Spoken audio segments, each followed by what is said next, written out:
ইনশাল্লাহ।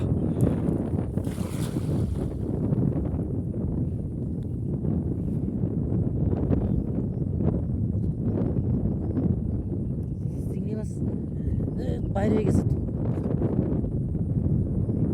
ইনশাল্লাহ আশা করছি আমরা মাছ পাবো।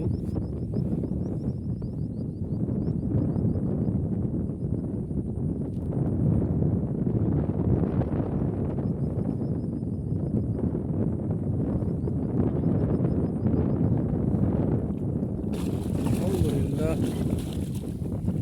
হ্যাঁ অল্প এই যে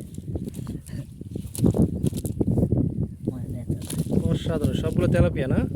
একটা হাফ কেজি সাইজের হবে না? 800 গ্রাম প্রায় না? অসাধারণ, ছোট্ট একটি খেয়ে অনেকগুলো মাছ আমাদের জালে আটকালো।